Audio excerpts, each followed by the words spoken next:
Are you a football fan? Have you ever found yourself wondering, what in the world was that ref thinking? Well, Mike D, the referee, is here to help you. Join me on Whistle Talk as I talk to professionals on the field and in the booth to help you understand what is going on inside the mind of a football official.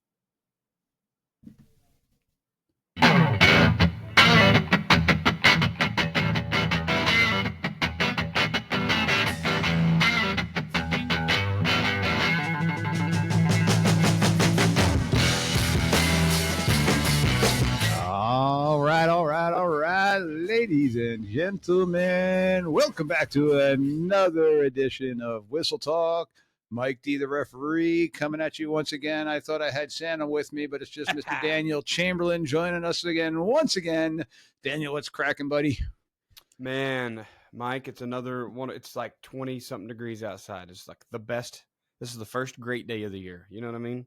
No. See, I got to disagree with you because before we were recording, I was sitting outside watching my daughter's state playoff for semifinal for field hockey, and it was about 40 degrees with about 40-mile-an-hour wind gusts as I was sitting on metal bleachers just watching. I'm old, You man. I should have can't do refed that it, stuff.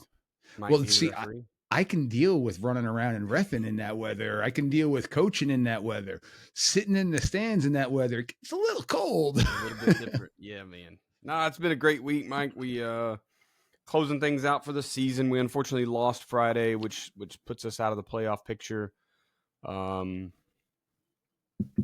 so it's just kind of back to the drawing board, getting ready to do a lot of self scouting, and me as a consultant reaching out to other staffs and just trying to help where I can now that I'm not worried about our team. Yeah, so it's busy. That's good stuff. And sorry to hear about the team's loss. As of right now, I'm just got my assignment for our next week, so I'm lucky enough to be going to continuing on with my venture here in New Jersey, as we've now reached our sectional, or I'm sorry, our group finals. No, our sectional finals are this week, and our parochial semifinals are going to be going on this upcoming week. So we have our sectional finals, and then we go into the group semis and then group finals. So we have, after this weekend, we'll have 2 more weekends left. And so as of right now, I've got 2 games on the schedule because we also have a Thanksgiving Day game, one of the few that are still going on here in New Jersey. Kind of a tradition lost, but we got a big rival that's been going on forever, and no matter what happens with the two teams in the playoffs, they play Thanksgiving morning. Hell or high water, they are playing. So got that one still to look forward to, which is a fun atmosphere and fun day to do. So I at least got 2 more games left that I know of. There you go. That's it, man. I guess y'all will really. I mean, you can ref into December-ish, right? I think our state championships are the first or second week of December. So Yeah, so for us, it's the week after Thanksgiving, and those days, because of the parochials, we could have, if we're lucky enough to have an overall championship game. It's anywhere from Wednesday through Sunday. They schedule them around, so who knows what's going on with that. So that's always a fun and stressful week of waiting to find out if you get picked, if you're lucky enough, because now we are week to week basis now. So we are sitting here, Daniel and I are sitting here. This is Monday night, and I'm just getting informed about a Friday night game. So we are literally week to week here. Actually, I think this game is a Saturday game. Got to double check that. I haven't accepted it yet on the website just yet. right. But so tonight, going to dive into some. We talked about mechanics last week, and tonight I want to talk about something that, well, it's near and dear to, I think, everybody's hearts, and that's going to be the sidelines, because I know in a previous episode I said that's my house, that's my office. Stay out of my house when I'm working, and stay out of my office when I'm working. But it's also the coach's house too, and a lot of times it's the kids. And if it's my house, well, the kids are running rampant through my house, as they do with substitutions and things like that. So it's something that I think we kind of really need to dive into, both from the coaching perspective and what your point of view is about us officials being on the sidelines, and our perspective as the officials with the kids and the coaches and all that other stuff going on. Right. So it is a very important topic in the referee world, and it's a lot of times, and I'm not saying this because I have you here, Daniel, but it's a lot of times it's something that coaches take for granted, the sideline atmosphere. So something I want to dive into. I got some clips tonight of some different things, even the chain crew and how important a part that they play with us. And I know we've talked about this before, and each state is a little bit different, but I got some clips with chain crews and some chain and measurement mechanics. But before we dive into that, once again, ladies and gentlemen, if you're enjoying the show, do me a favor, hit those follow, subscribe buttons right now. Do it. Do it. Do it. Except if you're driving, wait till you get someplace. Do it Totally anyway. free. Helps people find the podcast. If you're enjoying it and you really like it, give a quick rating and review on your favorite podcast application, also known as your podcast app. It only takes a minute or so to say, hey, Mike, great episode. Hey, Mike, you suck. I'm a referee. I've heard it before. So your feedback does help. So anything that you got to say, please throw it out there. And if you're really enjoying the show, share it with somebody. You can take a look at the YouTube channel because, again, we're going to have some more video clips tonight. So go to that YouTube channel at Mike D, the referee, to take a look at some of these clips that we're going to be showing. And last but not least, if you want to get into the holiday spirit and buy Mike D a little cocktail, Daniel, I got to find a way that we can share a cocktail with you, but you could always go to the buymeacoffee.com. Yeah. Buymeacoffee.com/Mike D, the referee, where it says that you can buy me a coffee, but it's really buy me a beer. And today it's buy me a bourbon. I'm sipping on a little Whistle Pig right now, and I'm about to just cracked open a new bottle of one that I haven't tried yet. So I'm interested. So if anybody out there is from Nashville, give me your review on a little Nelson Brothers whiskey that had gifted to me from family members that went out to Nashville. So we're here. We're open to talk football, bourbon, whiskey, beer. I mean, you name it. We'll talk about it. We'll have some fun. So let's dive into our topic tonight. Actually, I lied. Daniel, where can they find you? Oh, yeah, man. You can find me on a couple podcasts. The Football Coaching Podcast with Joe Daniel is the first place. Weekly drops on Thursdays. And then you can find me at the Coaching 101 podcast. I do that one with Kenny Simpson.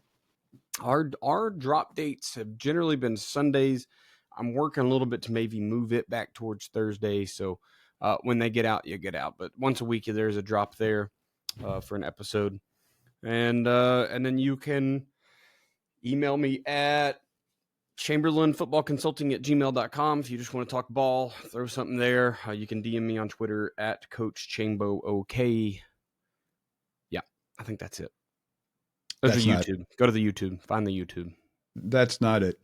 As I mentioned before, ladies and gentlemen, this is Monday evening that Daniel and I are recording. This episode will be coming out in 2 days from now, so it will be on Wednesday. So if you're listening to us on Wednesday, well, it's the day after Veterans Day. Ah, it is. Yes. With me tonight, we got Lieutenant Dan. That's right. Lieutenant Dan. So, Lieutenant Dan with legs. With legs, yes, sir. So I got to say, happy Veterans Day to all the veterans out there. Thank you from the bottom of my heart, from my family's heart, from all of my family, my extended family, for everything that you men and women do for us. I truly do appreciate it. I got the Vets to Refs shirt I wore yesterday. I was just down in Annapolis at the Naval Academy yesterday for a lacrosse tournament. Love it down there, and I love seeing all the Navy cadets around campus and just being in that atmosphere. It warms my heart, and being down there for the weekend before Veterans Day. I truly, truly appreciate, Daniel, everything that you've done and that you continue to do by actively serving. And for everybody, You could also become a referee or a coach too. That's the cool thing about it, because we got all our different friends out there from battlefields to ball fields there that we're working with here with Whistle Talk. The coaching aspects of there too. So there's a lot of things out there for the veterans if you're looking to get involved in sports, or if you know other veterans that are looking to get involved in either the coaching or officiating worlds. Hit us up. We could steer you in a direction with that. But once again, thank you to all the veterans that are out there. Appreciate you Awesome. all. Appreciate that, Mike. Yeah, man. I want to tag on to your trying to get vets into the sports. The Soldiers to Sidelines is also a very neat organization that, if you know nothing about football, there's very basic sports, and I'm not just football, but obviously I'm biased, but volleyball and track, and if it's a sport that's played, then there's a class there for you. So check out Soldiers to Sidelines, free for veterans, and there's plenty of classes there to learn what you need to know to be a coach of various sports. Yes, sir. So there's a lot of different resources out there. So reach out. Don't be afraid. We're here to help, and well, we can steer you in the right direction. So again, if you're interested, or you know other people that are interested, like, put it out there. Let them know. Let's all help each other, because man, you guys have done enough for us. So if there's anything that I can do to help you, please, I will love to. Truly enjoy it. All right. So we got all the fun stuff, the military stuff, the veteran stuff, the America, America. America. We got all that stuff said and done. So let's dive into a little foosball, football. So tonight I want to talk about our sidelines, something that we officials really, really, really love to deal with coaches on the sidelines. But I just want to. I got a little clip here that I want to start us off with, just about how fun and interesting the sidelines can be. So this is from last year. This is from a play up in Connecticut. And you'll just see, you could see the defense milling around. They're paying attention to the huddle, and I got the little circle, and whoop, all of a sudden somebody runs off the sideline. You may have seen this one before. And we got ourselves a nice long touchdown pass. I think it was approximately, we started at the 35-yard line. So we got a nice 65-yard touchdown pass here. Yeah.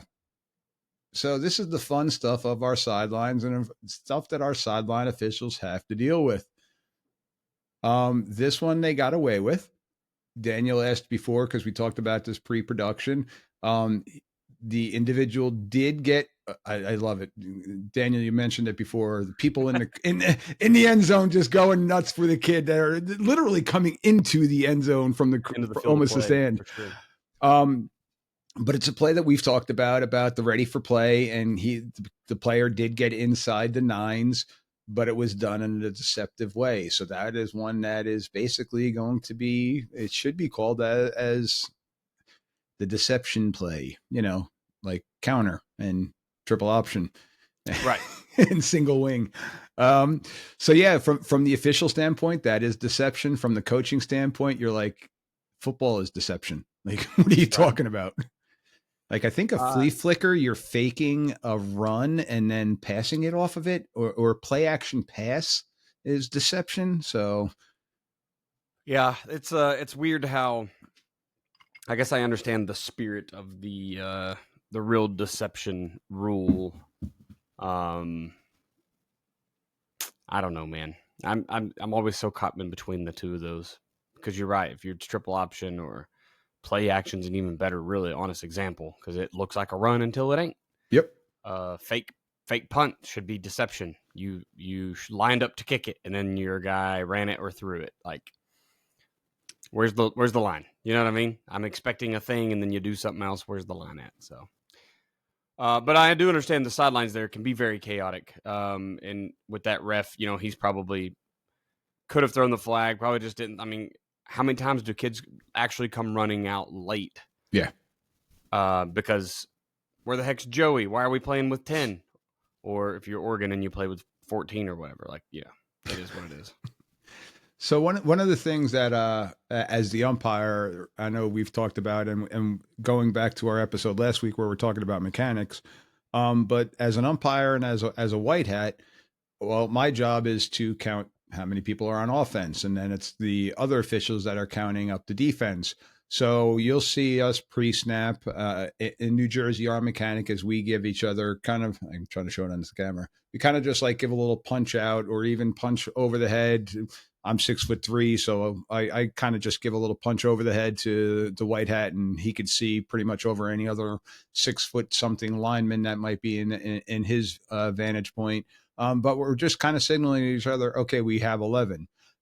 So we're always kind of making a quick eye contact, giving that quick punch, or my focal points down on the line, and I can see him in my periphery giving me the punch. So we're just communicating because I don't want to give a punch and him not give a punch, and we have 12 people on the field. So we're just confirming with each other, all right, we are both counting, we both have 11. If we don't, you'll see as we kind of tap on our chest, we kind of just almost like a caveman. But we're doing it with 10 fingers. So we're saying, hey, I only got 10. Do you have 10? Like we're kind of like looking at each other like, oh. And in that scenario, we would have been doing that. And if you notice, and I'm gonna put the clip back up, I want you to watch the cornerback that's on the top of the play as they break the huddle. And this is why the rule is put into place, because cornerback, the defense, typically they're just kind of milling around. They usually don't typically huddle. Well, they break the huddle, and right there you see the cornerback. Well, they got a almost a trips bunch look going on up top here. Formationally, we got 4 guys in the backfield. So everything that they do as they bring that extra player off the sideline is good, except for the deception aspect, because, well, the cornerback saw the huddle break, and, well, you got the formation here of trips. So he kind of condensed his formation to the trips bunch look, which, again, all natural things that defense does, but he didn't see what was going on the opposite sideline. So that's where the spirit of the game comes into play. And then again, you got a kid running free down the sideline for the touchdown. So, but all these different things are what we're looking at, what's going on the sidelines, and you know, it's difficult. So let's talk. I know that we're going to get into here in a minute. Sideline conduct, communication, and if we need to push this one off, we can. But as a coach, if that just had happened to me, I'm going to be irate, and I will try to stay calm. But I'm going to be very, very upset that there was no flag thrown. Mm-hmm. How are we supposed to communicate that? And is there at any point you're actually going to talk yourself into a flag, or is it almost not even worth having the conversation? Well, that's going to depend upon the crew, and that's a great question with that one. So the point of you being irate is valid because, in my opinion, that crew missed it. I don't know the background of that crew. I don't know the individual that was on the sideline, because as soon as that receiver came out, he did punch him back. So showing that there was the end man was off the line of scrimmage, but also in the trips bunch look, the third receiver in that trips bunch look was also punched off the line of scrimmage too. So I don't know again what their thought process was with that. The way we've been trained is when something like that happens, and what you were talking about is, hey, Jimmy didn't realize he was supposed to be on the field. We're going to let that go until we see that, well, the defense didn't honor it. So that's where once if that were to happen and all of a sudden I see the DB like point and go out there, we're letting that go. We got nothing. But because the hidden factor, if that makes any sense, comes into play, that's when we're going to have to throw that. And that's probably going to be a late flag. It's probably not going to be right at the snap. It could be at the snap, but it's one that we could discuss. Now, you as the coach, yeah, it's something that we're going to have to go and talk with. As a crew, we're going to have to discuss. In my opinion, we should discuss that one just to make sure we have it right. But to be talked into a flag, that's a tough one. I don't know that you'll get it that late, because as irate as you're rightfully so going to be, if I were to drop that flag 3 minutes late, we always say we're better off getting it right and getting it late than not getting it at all.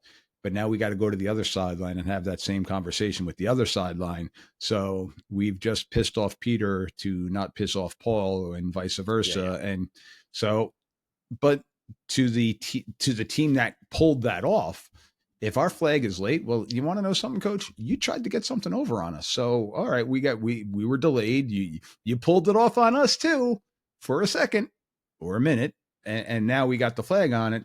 But in the rule book, it is a foul. It's a violation. But that was kind of my lead in to this conversation tonight is, well, how are we going to communicate with each other? Because that's a big thing that a lot of people have difficulty with is the coach official communication aspect. And that's one of the things with being on the sideline we have to deal with every single day. So Daniel, as a coach, what are some of the things, and I'm going to ask you this pre you being on Whistle Talk. Yeah. So, what the question is like? What are some issues we've had? Is that what you're asking? Yeah, or how would you have handled that situation? Because I know I've kind of softened you up a little bit. I've made you a little soft. But I always came from a place of understanding, anyways. But yeah, you're right. If it's honestly, I probably before I was on Whistle Talk, I probably wouldn't have even known that was a rule. Deception was a rule, so I wouldn't have, because it's not one you really talk about a lot. mhm. It's not one of the fundamental ones about because we just said like everything in football is deception. Like I'm constantly trying to deceive you into putting numbers or players or space, leverage. That's things I'm trying to gain an advantage with. So honestly, I probably wouldn't even know. I've probably just been pissed off at my defense for not identifying that guy. If I was in the booth still, I'm probably screaming at coach call timeout because we've got a random player on late, whatever. But yeah, I mean, I honestly just probably wouldn't have known, so I wouldn't have been as mad. I'd have been mad at my guys, not their guys. Okay. Post Whistle Talk, now that I've been on here a little while, and an understanding of what the spirit of that really is, obviously I'm gonna be pretty mad. If they have a guy with a great mustache, maybe we can have a good conversation. If not, well, is that a compliment to me or just to you or to both? To you, and I really have started identifying everybody with nice mustaches and telling them about it before the game. So there you go. You're buttering them up. Yeah, man, now I would be very angry, but you also have to come from that place of like resiliency. We tell our kids all the time, be resilient. Like things happen, right? You're going to get cheated. You're going to get deceived. You're going to get the short end of the stick. You just got to kind of next play. So, but now to turn it onto my shoulders, we need to be able to communicate that with you. So now that you do know the rule and we make a mistake, and we had a whole episode on Voldemort, I mean, inadvertent whistles, we got to own up to it. Yeah. Coach, we missed that one. Coach, no, this is what we got. I had the pleasure of and I say this facetiously, of shutting a coach up last week. I was officiating a game where is a true old school triple option team, flex bone triple option, to the point where they were backside cutting with the backside guards and tackles. And we're talking about Annapolis. I went to Annapolis to clinic with the Navy coaches, and that was what we were running. But now with the new rules on the cut blocks, it makes it a little bit more difficult to have those backside cuts. Well, I had a high-low block, and the coach is like, "No, what are you talking about? That's just a backside cut." I'm like, "Yes, coach, it was a backside cut, but the other guy next to him was engaged with that same guy you were trying to cut backside." And he's like, and he's like, "Okay," because I was able to communicate with him of what I saw and why it was a violation. He kind of okay, and then having huddle sideline, he went back and he looked and he's like, "You're right." I was like, "Thank you." Not looking for that approval, but just the fact that I was able to communicate what I saw in a rationale that to a coach made sense. No, he was engaged. The backside cut, I was watching it. The backside cut was there, but your center was still engaged with that guy. And it was a guard tackle. The 3 tech was slanting in down towards the fullback. So he was crashing down to the 1 tech, and your backside tackle came down. He's like, "Yeah, I got you." I'm like, "All right." So, but that communication thing is huge. And I think it made a guy yell at me. Stop. Yeah, we're at a place where technology can be a real friend in this situation, right? Because, like you said, he went over and watched his whatever his replay system is. I hope it was Sky Coach. Go Sky Coach. Um, but whatever sideline replay system he's using, and he's like, ah, dang it, we were wrong. But if you had been wrong and he came over and showed you, he can't Mm-mm. buy that back, No. right? Now, maybe later in the game, he's like, hey, I see you throwing the same flag. We done talked through this once, right? Yes. Like I showed you the replay. Maybe, it at least challenges you to challenge yourself on what you're really seeing. Yes. But so that's kind of an unfair deal where it's like, yeah, you can be right and be proved right, but if you're wrong, he can't prove you wrong. You know what I mean? So that kind of stinks. But it's just about resilience. It's just about understanding a realism that it's a very fundamentally sound game with a lot of sloppiness, and it's performed by 14 to 18-year-old kids. So, you talk about road rage. People have road rage because you're driving. You're a human. You're an animal that's supposed to be walking at 4 miles an hour, and now we're driving a motor vehicle at 70 miles an hour. We want everything to go our way so we get where we're going safely. It's kind of the same thing here. Like our jobs are on the line. We have, you know, probably somewhere in the 30s of numbers of kids that their hopes and dreams and aspirations are on the line, and we've got to do our best to fight you for everything we can get. Yeah. And talking with college coaches and stuff like that, and I know at the bigger high profile high schools, New Jersey's not as much anymore, or at least particular areas aren't as much anymore because of the fact that majority of coaches are teachers. So to fire teachers is quite difficult. But I know that wins and losses truly do matter to the coaches, and it could be the difference between how you're paying your mortgage and how you're not. Like, Yeah, I mean, so future pay raises and what staff you can get on board, right? You go win some games, people want to come coach with you. And now we're in the transfer portal era, so mhm. now kids want to come play with you. The opposite is you lose a bunch of those games and you're become a sieve, right? You're leaking those players and those coaches and those raises instead of gaining them. So Yeah. there's a lot on the line when it comes down to the plays, and we talked about last week blind spots on the field and how many refs do you actually have and what all can each one actually see? What are their keys? What have they been given to see as much of the field as possible? But we understand, and we should as coaches, because we teach the same thing. I teach keys and where your eye discipline goes and all that. Understand that not one kid out there can watch all 11 offensive players do their thing and go make the tackle.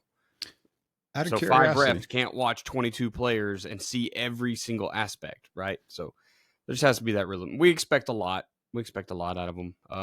Fans do too. But So you're here's a question for you. And I know you've coached at different size schools. for sure. In your bigger schools in Oklahoma, how many coaches are on staff that are there on a Friday night? We probably had 20-ish at the biggest school that I was at. I would say somewhere in that, maybe plus or minus 5. So we might have 25, might have been 15-ish, but All right, at a smaller school, how many coaches are there on a Friday night? I've been as small as 4 and know a coach that did it all by himself. Oh So gosh, God bless that person. yeah. So But that was an the 8-man football team, but okay, still it's coaching. So and the reason I'm asking this is now at the minus COVID years excluded, where you weren't allowed to have fans in the stand. What was probably the smallest fan group that you had in the stands? And not that you're counting the gate, but would you say it was give or take 50 plus on a bad yeah. night? Yeah, 50 to 100 probably smallest crowd Yeah. we played in front of.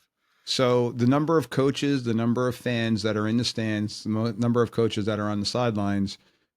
Well, when you got 20 coaches on the sidelines and we've got 5 officials that are looking to watch 22, and you got 20 coaches that are watching the two Oh, middle that makes me nervous. linebackers, Yeah. the one outside linebacker, the single high safety.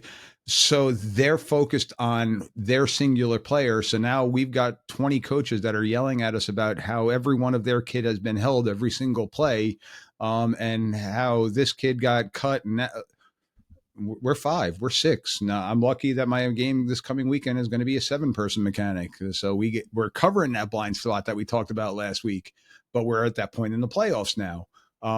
So that's where the communication aspect has to come in, and not just communication between us officials, but now to you, the coaches. So coming in with all that, it's a different dynamic, and a lot of coaches don't get that. Like, we're trying to watch 22. I I'm lying.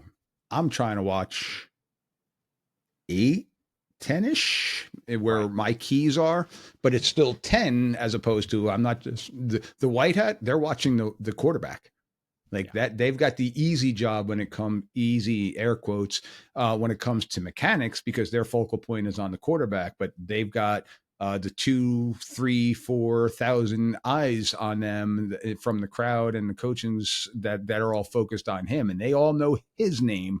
They don't always know mine. So we got a lot of eyeballs on us and a lot of eyeballs on our individual keys where we're trying to really bring it all in. Um, so what are some tips that you have for coaches on how to possibly de-escalate? And I know you're talking about complimenting people with mustaches. That's just buttering people up. But what are like some things as a coach that you think people should know on how to, I guess, form a bond in essence?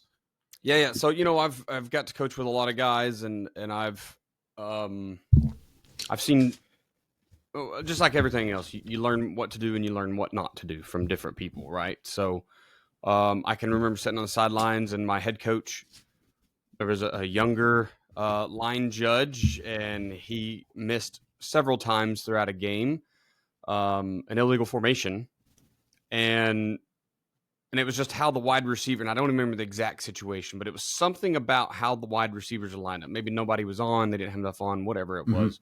Maybe they were moving. I can't remember the exact scenario, but I remember they got away with it a few times. And finally, the head coach was like, "All right, listen," and he's just, as the guy's watching the game, and he's watching because he's got coordinators, so he's not having to actually call the play. He's like, "I want you to watch that guy and watch what he, and now that's wrong. That should be a flag." And finally, the ref was like, "Damn, you're right." Right. And so he throws the flag. Yep. So I talked to her about talking yourself into a flag. And it wasn't that, but understand that there are young refs, just like you have young assistant coaches who have no idea what they're doing. Right. Yeah. There's no test to be a coach. Some people even get a headset, and I was a first year guy. I had no idea what I was doing. I was a defensive coordinator. So some situations you got guys that have to make decisions and they have no idea what they're doing. I'm not saying the ref has no idea what they're doing. But what I am saying is they probably lack experience. And you've already said multiple times, Mike, those line judges are usually the lowest man on the totem pole, right? You work up from there to these other positions. So that's probably even like the newer of the people on that staff, on that team or group, or however y'all name yourselves.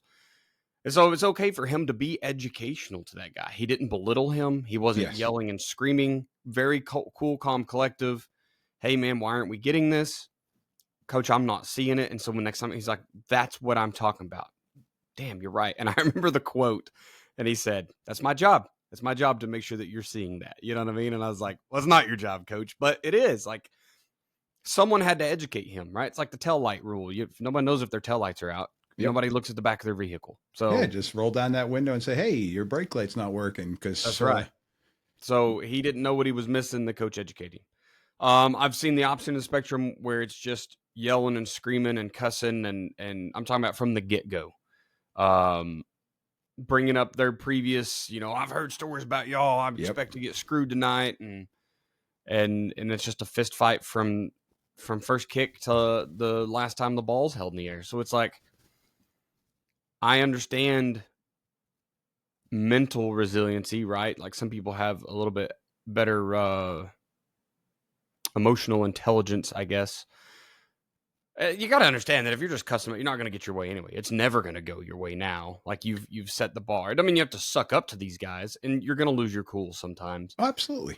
but they're still humans, and treating them such, as such is a big part of it. So yeah, I do find pregame I'm trying to build rapport, because like you said, I've been a box guy. So up until these last couple weeks, it never was even really, maybe the I'm wearing my school whatever. And so like, hey, that guy from Bristow was, he made a joke about my mustache, or he came over and we chewed the fat for a minute, whatever. But I'm not even doing that to get a call. I'm just doing that because we're all humans. We're all just out doing a job. We're on a staff. We have a job to do. It's not. I don't expect that to get me a call. Now, there for a few weeks, it seemed like doing that was getting a lot of stuff against me. Oh, Honestly, really? can we not get a call tonight? I was like, sorry guys, I complimented their mustaches. So, um, but it's just about having a rapport, just as much a relationship you can get, talking to them about, what game they covered last week. Was it Yeah. bigger? Was it smaller? And that might build confidence in you. Staff we had 2 weeks ago, the week prior, was at a 6A1 game, which is the biggest conference here, and we're a middle of the road size. So that to me was like, okay, so they've been out, and they've done the big games, they've been under the lights, the bright lights. So hopefully they have a little more understanding of what's going on, right? If I don't know why it would matter, but it just, if they've gone and handled the big time, the big atmosphere, then ours shouldn't be scary to them or Yeah. daunting or any of that. So I remember, and this, I don't know if I've ever shared this story on the show before, and it clicked in for some reason. When I was coaching, I was irate. I couldn't tell you what the situation was, but I was irate with the officials.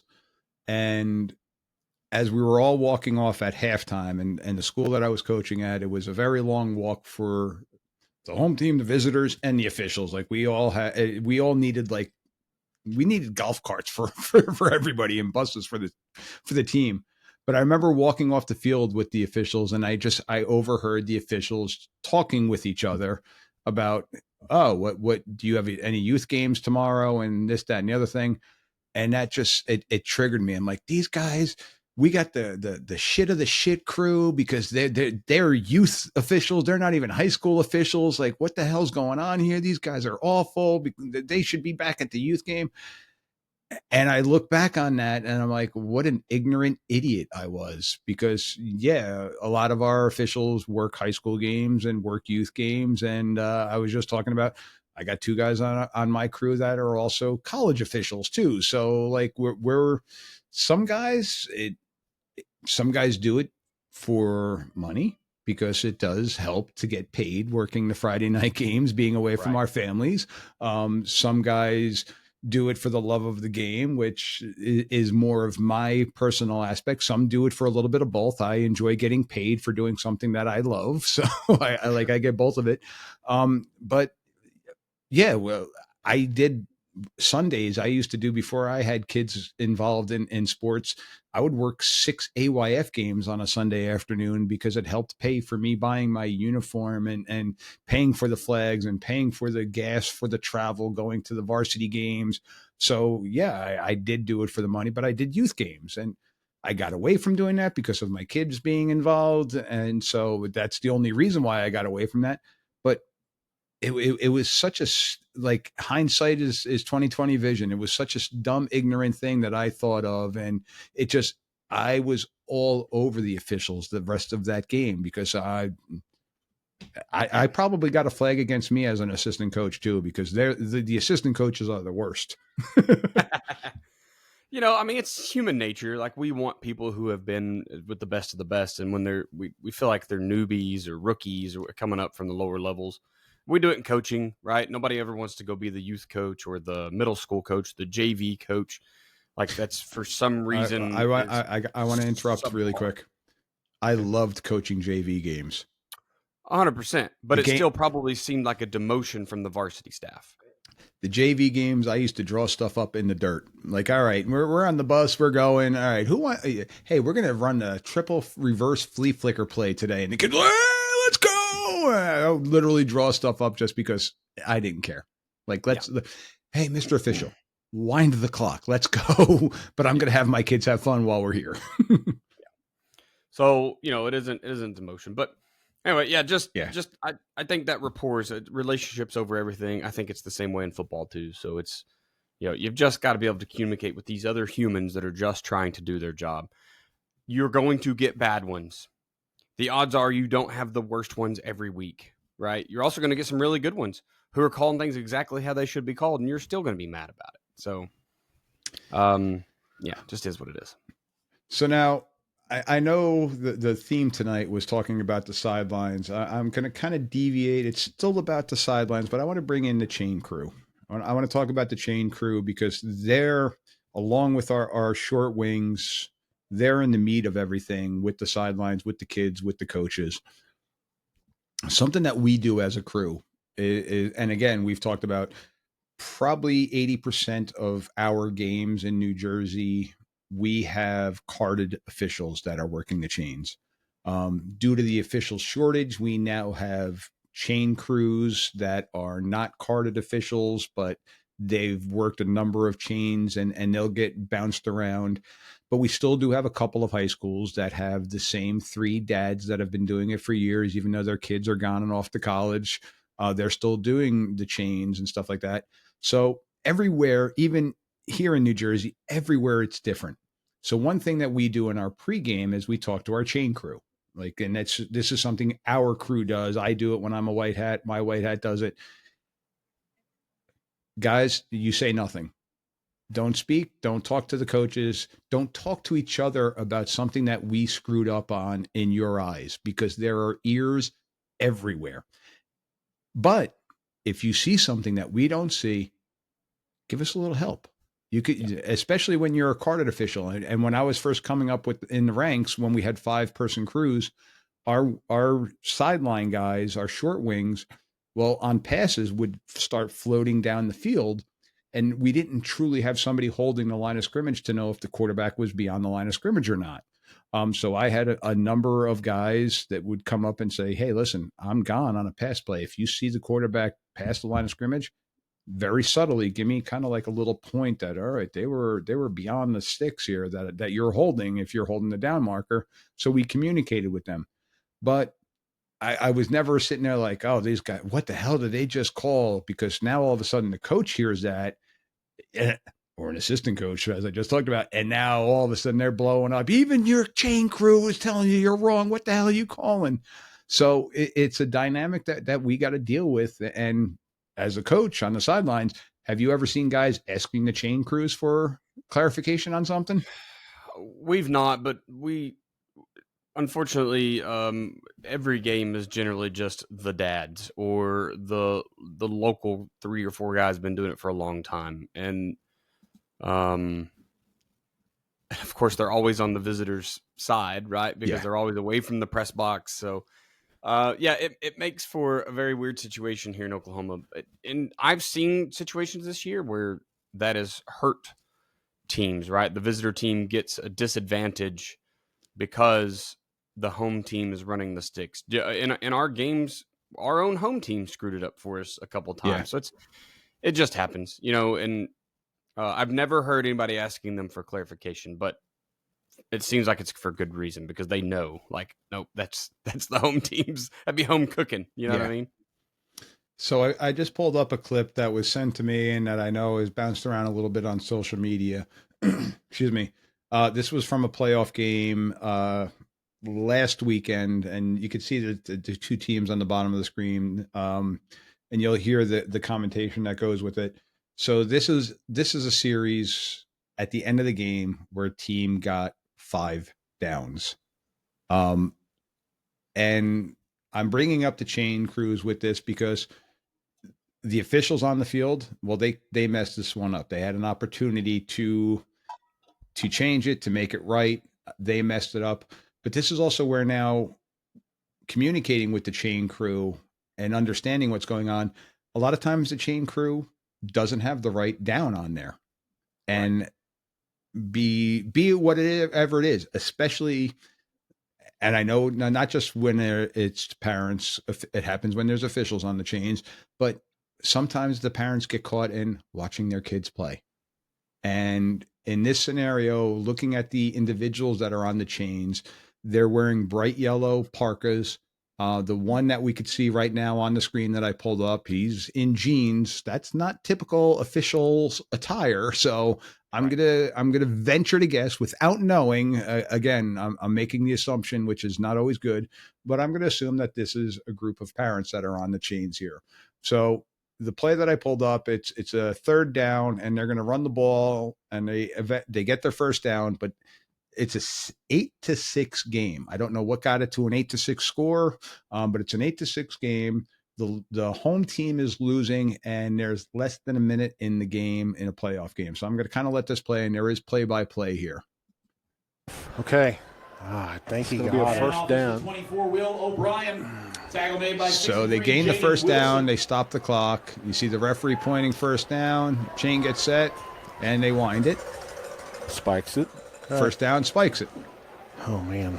This is going to come down. This is coming down to the wire. Sure is. You're seeing the chains kind of get set, and the official's like, no, you can drop the chains because it's first and goal. Sure you can. Second goal from the 10-yard line. I'm going to turn my mic down just a smidge. I'm breathing so hard. I'm sure you guys can hear it. I apologize for that. The ball was spiked by McAnally. Sets up second and goal, Blue Jays. We even have the... Oh, that's on second down. Yep, it's on second down now, and they're huddled up. 23.4 the clock stopped game. from the spike, incomplete pass. Second goal for the Blue Jays at the 10-yard line. All right, come on, Mules. They hand it off again. Hand it off. Okay. Handoffs the 40, Josh Carr. Keep it tied up. Don't get up, Mules. You got to take your time here. Don't get in a hurry. If you're piled on him, man, you got to be laying there. He took a knee. He took a knee. That ball ought to be running. That clock ought to be running. Yep. Bam. And So I'm going to pause it here really quick. So second down, they ran the ball, and you could hear the guys in the background, not the announcers, but the background of the press box. Oh, that was stupid. But they ran the ball, which is going to keep the clock running. Now, this is not, they don't have the clock on the screen, and even if it was NFHS, you don't see the clock on the screen. It's when they have the huddle secondary thing where they're superimposing the scoreboard that has the clock going. But on third down, they meant to spike it, but the quarterback dropped down to a knee, which is a dead ball right there. He took a knee, so the play ends, but it's a running play. So the clock should continue to go. So that should be third down, and you can see on the box, third down. So we're still good. But now, here's where it gets a little shaky. Now, that running play was the third down play. Yes. Because they'd spiked it.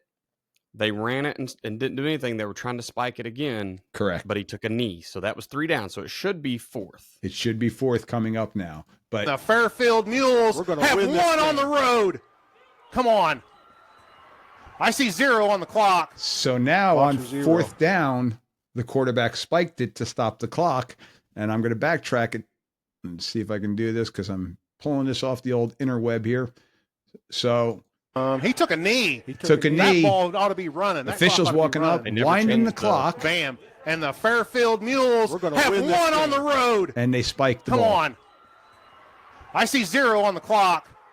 Clocks are 0. So now you see the guy on the change just flipping it over to 4 after the spike. So you got a spike on first, a run on second, the kneel down on third, the spike on fourth. Game should be over. For sure. Game's over for clocks at 0. So on a different view, I was able to see that there was 1.6 seconds left that they ended up putting on. And now you're going to see the officials, they're talking. Again, our dad's holding the chains up top here. They're all in jeans and their yellow parka. But the officials are kind of circled up here talking, so it looks like the umpire, one short wing. Now the wing that's on the box comes in, and he comes over the ball. Oh, my God. That guy's got to be in this huddle. I don't even understand what happened.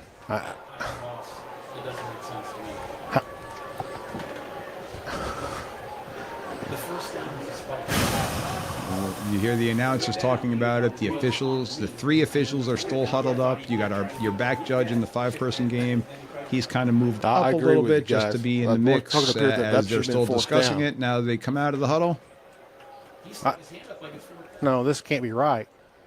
This is not right. They spiked the ball twice, They ran. then had the 2 runs. Now here's where it gets even more dicey. Timeout taken by the Mules. The defensive I think team Coach called a Johnson wants an timeout, so they explanation. have even more time to talk about this and get it right. Okay, And let's run that. unfortunately- Yeah, we'll run some. I'm We'll be gonna back see in a if I minute. can You're watching the fast Mules on Mule forward Nation, part of without- RJ Marketing. There we go. Yeah. We're going to see what happens here. They're going to line up for a field Had a goal. lot of confusion there on Now the we got I'm a field not goal sold on attempt. what happened. I'm I thinking don't think anybody up here is. unbelievable. That's good. Unbelievable. And that's the game. And the team got knocked out of the playoffs because of that, losing 9-6, or 9-8, I should say. Now there's a lot of time, there's a lot of things, and we always talk about, well, somebody needs to know, and somebody needs to be the crew saver in that aspect. Unfortunately, it didn't happen. And when you have the chain guys there, they can help. They can be a part of it, and that's where our sidelines can come into play to help us out. I give the losing team a lot of credit. They took this one with dignity. They actually put out a social media posts about it, and not saying that they were robbed, but saying that due to a discretion in what, I forget the exact verbiage that they used, but they did a very classy way of saying, you guys screwed up, but we're accepting our fate. And the other team went on. So your thoughts? That's exactly why I don't like it being dads, because that's a guy who the game was happening fast, right? And it, that ref, both sides, honestly, and all of them. You said it was a 5-man crew. 5 guys should have known what down it was, regardless of how fast the game was going. That guy was never going to flip that sign over correctly and on time. Heck, he was still trying to get no one was even set up when they when they snapped it and spiked it the first time. So it was very obvious the sideline stuff is about to have an issue. You know what I mean? And I'm not to, I mean, it sucks, man. That's you. That's what kind of what I was asking earlier too. Like, if I come up and I tell you, listen, ref, they spiked it, they ran it, they took a knee, they spiked it. That's 4 downs. Mm-hmm. What are we looking at here? Why is there even a discussion? And before the next snap happens, we can correct that. And that's where these officials didn't. And that's why this And one the timeout's stings. there to even prevent that next snap. Correct. And once again, I can't wait until the days that technology catches up and we can show you our sideline replay. You know what I mean? Like, even if it's not like, I don't need you to judge a hold or anything. We can take all that out of it. But here's 4 downs. Yeah. They just had 4 downs. You're giving them a 5th down that's going to win them the game. Now, the one thing that we do have here in New Jersey that I don't know, again, talking about, I know that there's people around the country that are listening to this, and we have the dads as chain people too, but we do have a carded official on the clock. And with our O to O system, they're on the clock. Like they're up there. They see it. They're getting paid to change down and distance along with the score, along with running the clock. So it's all encompassing. So if they've got an O to O, they can be like, yo, Mike, what are you doing? That was 4th down, and they can walk us through it. So in this scenario, you got 5 officials on the field, potentially a 6th official up in the box running the clock, potentially, because I don't know how they do it. Plus 3 other officials on the sideline on the chain crew. I mean, in New Jersey, we've got 6. We got 7 in the box. We got 3 on the sideline. We got 10 officials there. We got to get this right. We got to get this one right. And this one In Oklahoma, stings. none of those are everything you just said is just somebody from the school. We run our own clocks. We run our own scoreboards. We run our own sideline chain gangs. It is what it is. But obviously there's disadvantages. And that's one of them. And you just hope that it doesn't happen to you. I guess the home team's probably happy. They're very happy. Yeah. Now, I this was a week 2 weeks ago. So they did have a game this past weekend. I don't know what the outcome was this past weekend, but I do know that the state that this occurred in, and I'm not going to call any states out. If you want, you can see the schools on there. So if you want to look it up, you can look them up. The state did come out with a ruling saying we're upholding what the officials on the field saw. I don't like that, to be honest with you. Personally, I don't like that. I don't like that if my state did that itself too, and I'll call New Jersey out, like we screwed up. The next day, I mean, if you're going to award the team a forfeit, or award the team that should have won the game because the clock did run out, I I I personally don't have an issue with that. And I think the team that won's coach came out in the post game press conference or to the local newspaper or whatever it was, saying, "Yeah, I don't know what the state's going to rule on this." So like they were kind of opening the door to the fact that it could be changed. That like they For were sure. unsure of what was going on, because in hindsight they're like, "Yeah, like that we got it, we got away with it." But it was upheld, and the team went on to the next round, and another team didn't. So those are the plays that sting, and that's where our sideline and our communication with our sideline comes into play. So we kind of talked about building rapport here. So we heard my side, but I didn't really hear your side. Like, where do you, as a ref on a crew that's showing up? I know there's the common. You'll have some pretty common communication with the coaches, but what should that look like? And if we need to do this first, we can. But I No, just no, want go to know ahead. what does a good pregame conversation look like? What are you looking to get from us?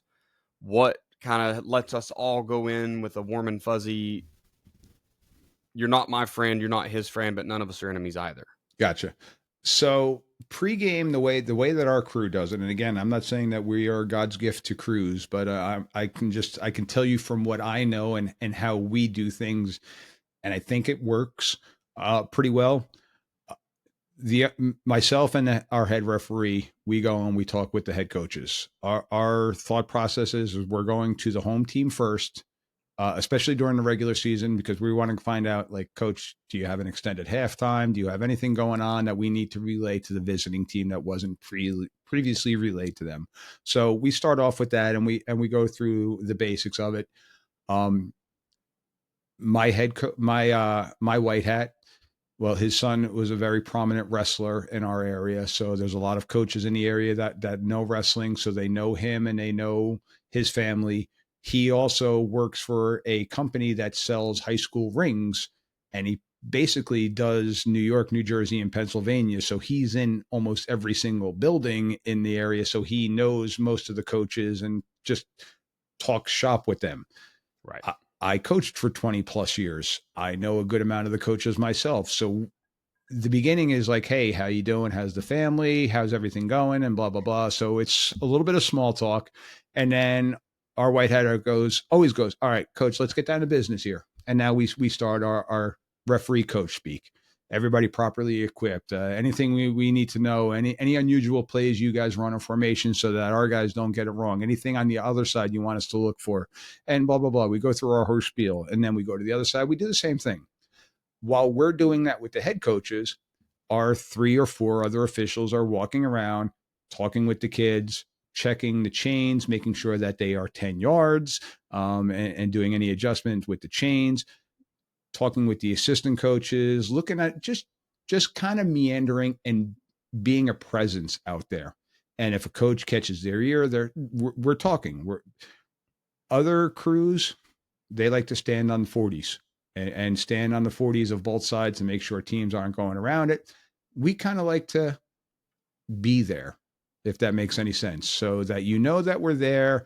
We're not getting involved, but if you got a question, hey, we're here, and we have a pretty senior crew. I'm not saying we're old by any means, but we got a pretty senior crew. Our guys have been around for a while, and we got 2 teachers. We got, again, 2 college officials, so people kind of know. And we're presented with different things like, "Hey, last week this play happened to us," and we're not going to bash another crew, but we're just opening up those lines of communication, and we're setting our ego aside, because listen, I think I'm a pretty damn good official.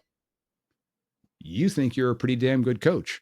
We all have egos to some capacity here, but come game day, I have to, when I'm wearing those stripes, I have to put my ego aside and say, I'm here for a reason. I'm here to make this game go smoothly, no matter what. And if I have to like bite my lip, sometimes I'm going to bite my lip and not let my ego get in the way and say, Coach, why the hell did you just burn a timeout there? Like, what were you thinking? But that's the way that we're trying to make the pregame go and make that feeling happen. And I've let coaches, as a white hat, I've let coaches vent to me. These guys last week, blah, blah, blah, blah, blah. And my answer was, Coach, I didn't see it. I wasn't here last week. I can't answer to you what they saw or why they saw it, but hey, you brought it to my attention. I'll keep an eye out for it. Like I'm letting them get it off their chest. And if that's what's going to make them feel a little bit more comfortable with me and my crew, I'm good with it. I could take it. And then afterwards, I'm gonna be like, all right, Coach. Well, you're gonna have Daniel back there. He's got the play clock, and you're gonna have John over here, and he's gonna have the line of scrimmage. And if at any point you have a question, because we flip flop at halftime, have them get in touch with me, and I'll come over to you and I'll give you an explanation. So we're trying to open up those lines of communication. And again, we're sitting there, we're talking about, hey, how's your wife? How's the kids going and everything like that? And then come the game, Mike, I can't believe you missed that call. You suck, blah, blah, blah. And then 2 weeks later, I might see them out in the bar and they're like, let's have a drink. Like we all have to kind of just like deal with it. And I have to take the good with the bad. I've been complimented by people about we're a good crew. I've been ripped to shreds by other people that we're a terrible crew or I'm a terrible official. It is what it is. I'm not going to go and tell you, Daniel, you suck as a coach. The police, right? Nobody wants the police around until they need them. Nobody wants the ref throwing the flag until it benefits them. Yeah. Right? So it is what it is. You're policing the game, man. You're everybody's bad guy, and it stinks, I guess, until you. Especially when big mistakes like that happen. Like, that's hard to build back that trust. It's tough. And we have to admit, like, coaching too, like the quality of coaches is falling off just because less people are getting in. Quality of refs is coming down just to the smaller pool, right? Less people are reffing. Football's not a dying sport, like it's on its last breath, but it is coming down a little bit. And so, it's something we have to, when we keep treating refs like crap, less of them are going to do it. And then no one ever gets good at it because it's always just the new guy you can get on crew. And then he does a year or two to get tired of being berated. He never gets good at his craft. So we're doing it to ourselves even then. It's tough. And like you said, it's the same thing with coaches because I know at the school that I teach at, we're struggling to get qualified coaches, not quality coaches, just qualified coaches because right. People are coming into the education aspect of the world and they're not being voluntold like I was when I first started. Like, oh, hey, yeah, we're hiring you. What do you coach? Yeah. That was my interview. What do you coach? Okay, if we're going to hire you, what do you coach? How can you help our school community? And now it doesn't happen as much. Right. Yep. So this next clip I'm going to bring up, Daniel, is a game that I was involved in, and this is two very highly ranked teams here in our state. This is a parochial game. Actually, the Rutgers staff was at this game because there were a number of high recruits in the state that were already committed or potentially committed that, in the backdrop, you could see this baseball field when this occurred. Well, the chopper landed about 2 minutes afterwards for the coach to land on the field there. But this is a play where it's an out of bounds play, heated rival, two parochial schools that technically can't recruit. And again, I'm giving more air quotes, can't recruit, but they recruit and they're recruiting the same areas. So this is a big game because, if you win, I might go to your school, but if you win, I might go to your school. So, so we got to play. We got quarterback sweep to the home team sideline that goes out of bounds. And then a little chaos ensues. So I want to let this play out, and then we'll talk about what you as a coach would do in this scenario. So quarterback sweep, camera kind of comes off. Frank Williams on the run for the Casey's. Possibly a late hit. I see our short wing going in there. Now our white hat's getting in there. Flag on the flag. I come meandering in. I'm the last one because I'm trying to periph things. Our deep wing on our sideline is in there, and our camera angle kind of like turns away. But I want to pause it right here. You see the head coach from the opposing team coming over. He's trying to come grab his kids, but I want you to look at our other sideline officials. What are they doing? Preventing anybody else from coming off the sidelines, right? Don't Yeah. add to the mess. So we've seen recently in a college game, I Grambling, I think it was a Grambling game a week or so ago. There was basically an all-out brawl that occurred in a college game. We've seen a couple of those instances occur because of stuff that happened along the sideline. We ended up getting the late hit. Like the flag was thrown on the late hit here, but it was a late hit on the quarterback by the visiting team on the home sideline. So it's a recipe for disaster there. So our short wing and our deep wing are like, they're in the mix. Our white hat goes running in there. I eventually am in there. I'm kind of pulling bodies apart here. And we got two guys that are working on keeping the other team from getting involved in this. We're working on trying to get the home team away from where the incident occurred. Yeah. We didn't see any punches thrown. There was a whole lot of trash talking going on, a lot of screaming and yelling. And if I play it out, you're going to see one kid comes out with his helmet off. His teammates are pulling one kid out. You're going to see on the top of the screen here, another teammate. Here he is. He's getting pulled out now by his teammates. And his helmet is off, and he's all fired up because people were pissed off because their quarterback got hit late on their own sideline. In a situation like that, Daniel, as a coach, what are you doing? What are you saying with your kids? It's funny because it's kind of a new school thing, right? Like what was the old school coaching? Like I hate somebody who's going to start anything, but I hate worse somebody who's going to, let their buddy go to war alone. And so I can remember those speeches about, if things pop off and you're the guy that sits on the bench, you're wrong for some reason. And now we've 180'd that, right? Now you're really trying to we just want to play the game. And we've had those conversations with coaches at different points game, like 2 or 3 years ago, a friend of mine was and they quit. They'd be like, nah, we're done. They were up. They had the lead. They told the ref, end it. We're out of here with a few minutes left, right? Last year, we had a very similar situation, and it was the coaches that were antagonizing our players to the point that we didn't. Our athletic director made the decision we're not going to shake hands after the game. We're just going to get out of here before something stupid happens, right? We obviously are just trying to de-escalate. That's what we're trying. I usually am very quick to get out of players' ways on the sideline. I've had that thought many times, like if a player's running towards you, do you catch them to prevent them from falling and hurting themselves?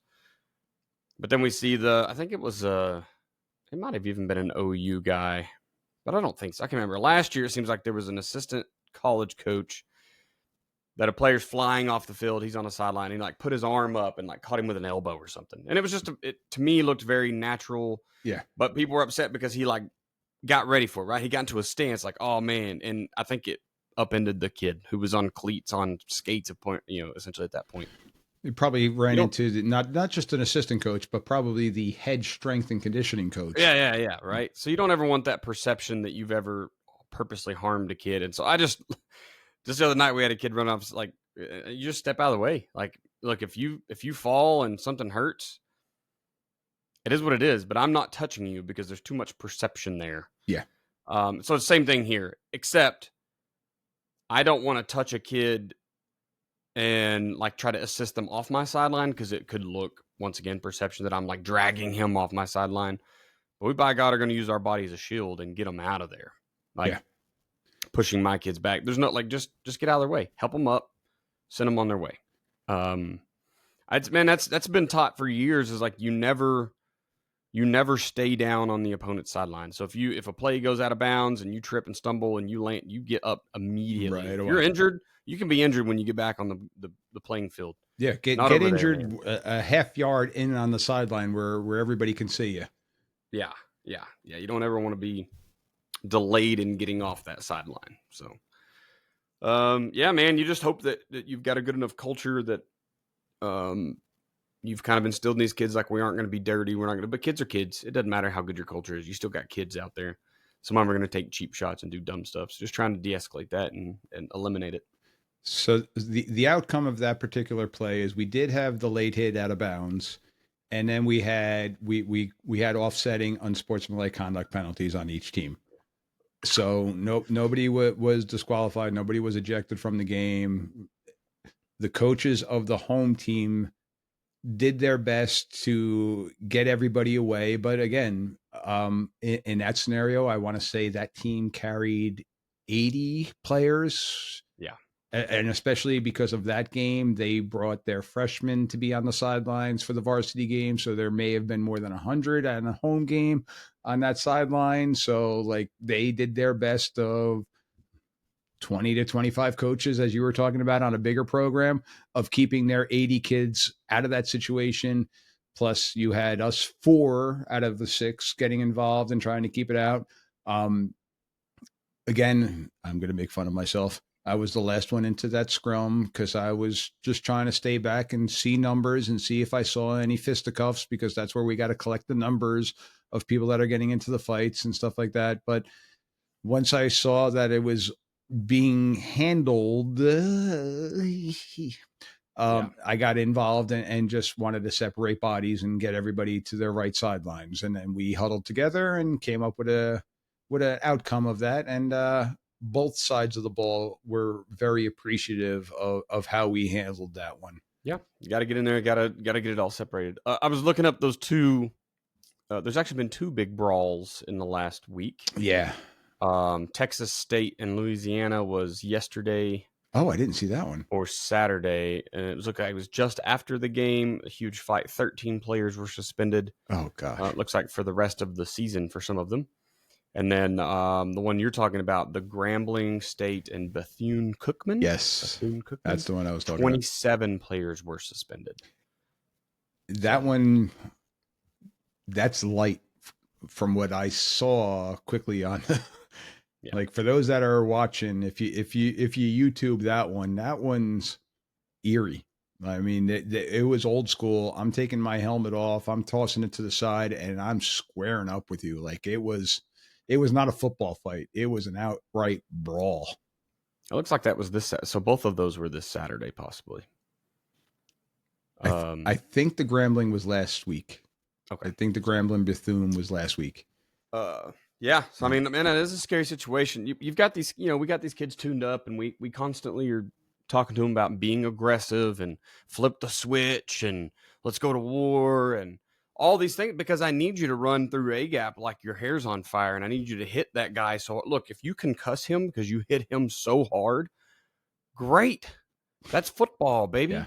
Right? Now we're not telling them to aim with their head or anything, but everything you do should inflict maximum impact on the other team. Not damage, but impact. We're trying to go run the ball hard.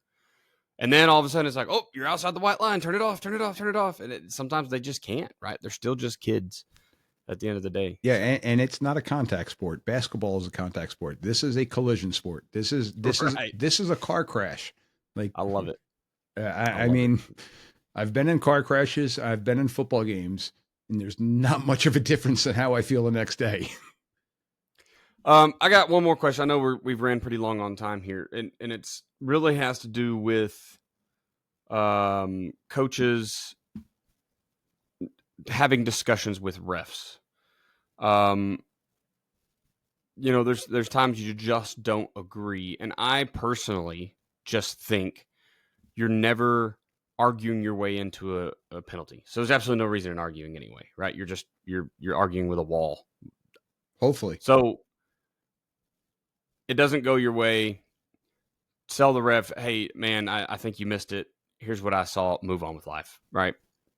And in fact, I may have mentioned it last week, but I spoke to a ref and was like, "Hey, dude, look, we're getting, they're cutting our safety 12 yards downfield or whatever. Mhm. Like, can we at least get eyes on that? I'm not asking you to throw a penalty right now, but can we get eyes on that?" And he's like, "That's a great way to communicate that." Yeah. How much is too much from coaches, from your point of view, when we're trying to argue our point? Yeah, I guess that's the question. How much is too much? When is the line crossed? Well, it depends upon if you're beating the dead horse, quote unquote. Like if you're saying my kid's being held, coach, we're taking a look at it. My kid's being held, coach, we're taking a look at it. Same kid's being held. My defensive end's being held. He's being held. There's a point in time where it does start to fall on deaf ears. A good crew, regardless, my sideline guys should radio into me. Hey, Mike, coach wants you to take a look at number 33, the fullback. He's holding when they're running toss sweep that direction. Okay, got it. And next time I see a toss sweep, I'm going to take a look and try to find 33, along with watching the play and watching the point of the attack and all those things, and see what they got. And there's a lot of times because and the same thing, I also talk to the kids in the middle of the field as being the umpire. I'm in there with the kids. Mr. Official, can you watch 76? He's holding me. Absolutely. I'll take a look for it. And I'm not going to tell them next time it's at the point of the attack, I'll take a look for it, but I'm good. Okay. Yeah. I'm going to take a look for it. And I'm going to yes them. And the next time they're at the point of the attack, yeah, I'm going to take a good extra half second to watch that play. And then if the kid comes back to me and he's like, "Oh my God, I can't believe you didn't call that hold," and I was watching specifically for that, I'm like, "Son, his hands were outside you for a half second. He readjusted, got his hands back inside. He had never once grabbed your jersey or grabbed anything. That's not a hold. You need to fight your way off it." And all of a sudden it's open mouth, insert foot on a kid or on a coach. You're like, okay, but yeah, I'm going to take a look at it. And that's where I'm going to respond. Like, this is what I saw. You got to play football. Like, stop talking and just play football. Like, get going, giddy up. Like there's a point in time where you just got to do what you got to do. And I'm going to tell you, we're not throwing a lot of flags. Go out, play football. If a kid's holding you, well, chop his damn forearms, because that's the way that you get somebody off your jersey. You chop the arms down. Like I was an offensive lineman, Daniel. I held. I love it. All right. I see CD on the screen. Yeah, I got one more clip to talk about to end our sideline management series here. And I played this one. This was from last year. I have played this one before, but this is my man, CD Lamb. As a Giant fan, I do enjoy watching this one. CD Lamb going against we're at the Los Angeles Rams house. The sideline can clear things up as we look at CD Lamb on the sideline. Oh, he's celebrating. Guys, this happened right in front of me. CD Lamb was celebrating Jonathan Mingo getting behind his defender. He was so excited he jumped in front of an official, and the official ran over CD Lamb on the sideline. That's where the penalty comes in, and he was off the sideline. He was outside of the box, and so CD's the one that's being penalized.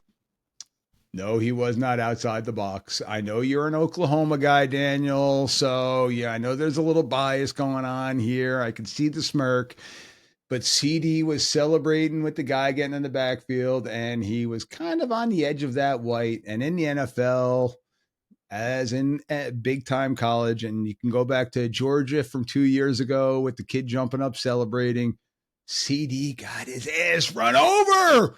As an umpire, CD don't get hit that often that hard. Right. It's probably the hardest hit on him in his career, honestly. Yeah, CD's damn good. I'm jealous as a Giant fan. But yeah, I want to just end with that one. Get out of our house, man. Get out of our house.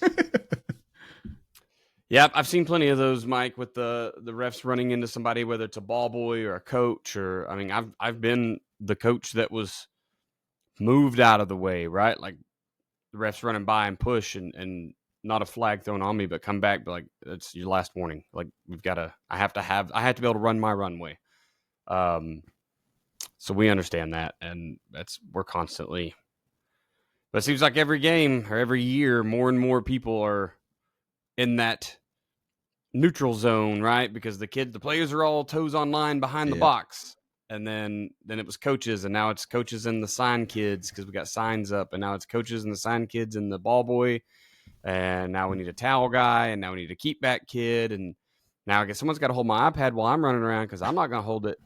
Right. So we just keep adding to the numbers that are in that little area. So, we as coaches have to do a better job about just eliminating the unnecessary kids and keep they just go with the players, be toes behind the line like everybody else. So on my pregame card that I have, I'm always asking, all right, who's your ball boy? Because I want to communicate with our guy who the ball boy is. But I'm also asking the head coach, who's your get back coach? Who's the one that's going to remind your guys, hey, everybody get back? And some coaches laugh and they joke about it. They're like, oh, well, I got two. I got one that's keeping the kids back. And then I got that other one that's pulling me back as the head coach because I'm going on out there.